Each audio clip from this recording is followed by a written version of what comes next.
मार्कंडेय महादेव मंदिर में जयपुर से पधारे स्वामी प्रद्युमन मुनि जी महाराज की दिव्य जलधारा तपस्या के अंतिम दिन श्रद्धा भक्ति और उल्लास के वातावरण में भव्य भंडारे का आयोजन किया गया। इस अवसर पर मंदिर परिसर भक्ति रस में सराबोर नजर आया और दूर दराज से आए श्रद्धालुओं ने कार्यक्रम में सहभागिता की। उल्लेखनीय है कि दिव्य धार्मिक अनुष्ठान गत 25 नवंबर से निरंतर चल रहा था। तपस्या के दौरान प्रतिदिन संत महात्माओं एवं भक्तों का अनवरत तांता लगा रहा। स्वामी प्रद्युमन मुनि जी महाराज की कठोर साधना और जलधारा तपस्या ने उपस्थित श्रद्धालुओं को गहरी आध्यात्मिक अनुभूति कराई।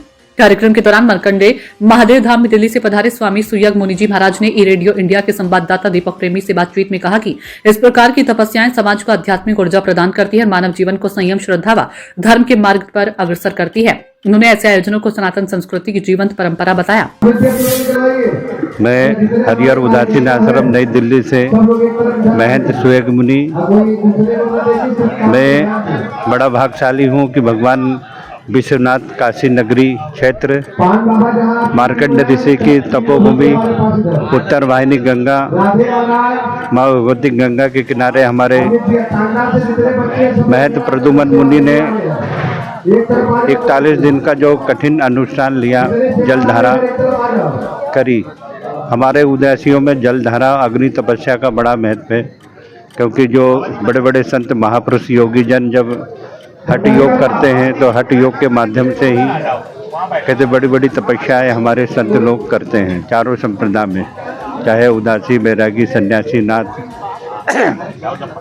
इस तपस्या के माध्यम से माँ भगवती मार्कंडेय ऋषि ने भी गहन तपस्या करी, भगवान महाकाल की तप करा भगवान की और उन्हें प्राप्त करा।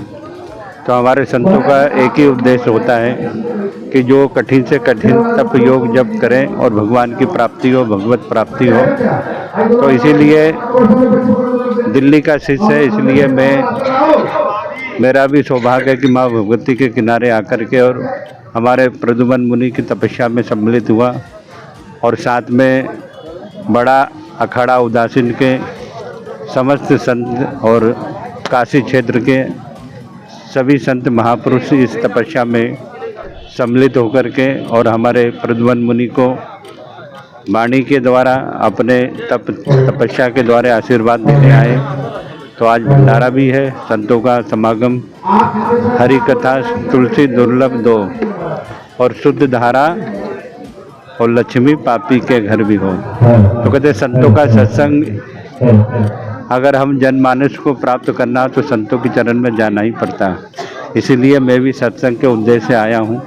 संतों के दर्शन मुझे हो गए काशी क्षेत्र, और काशी तो साक्षात भगवान विराजते ही हैं। तो इसलिए माँ भगवती से ऐसे ही संतों से प्रार्थना करता हूँ कि मेरे ऊपर भी कृपा करें, ताकि मैं भी ऐसी ही सेवा नई दिल्ली में संतों की होती रहे और अनवरत सेवा चलती रहती वहाँ पर। तो ये महापुरुषों का आशीर्वाद है, संत भगवान का आशीर्वाद है, भगवान मार्कंडेश्वर महादेव का आशीर्वाद है कि मैं इस पवित्र भूमि पर आकर के मैं अपना सौभाग्य मानता हूँ। नए वर्ष में नई युवा पीढ़ियों को क्या संदेश देना चाहेंगे? नए वर्ष में युवा पीढ़ी को मैं यही संदेश देना चाहता हूँ कि समाज में जो विकृतियाँ फैली हैं उस विकृतियों को दूर करें और सनातन से जुड़े।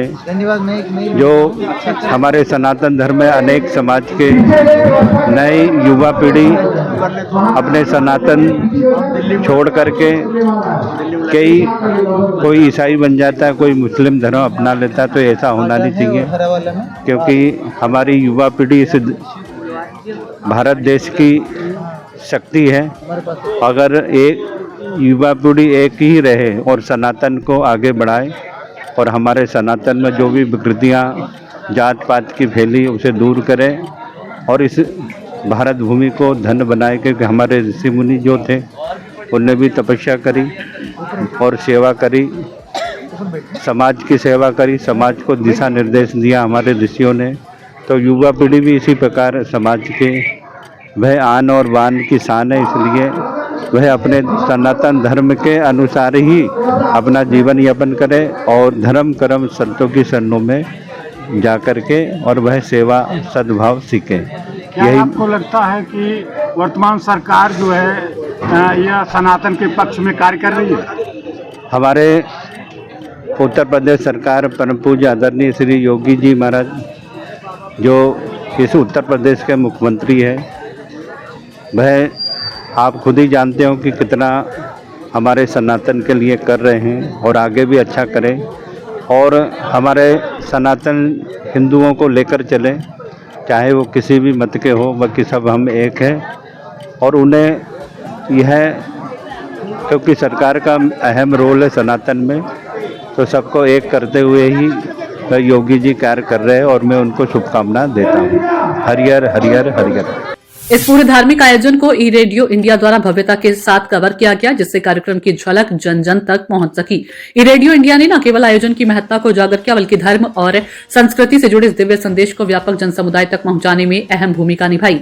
धार्मिक, सामाजिक एवं सांस्कृतिक कार्यक्रमों के प्रभावी कवरेज और व्यापक प्रचार प्रसार के लिए आयोजक ई रेडियो इंडिया से संपर्क कर अपने आयोजनों को देश विदेश तक पहुंचा सकते हैं।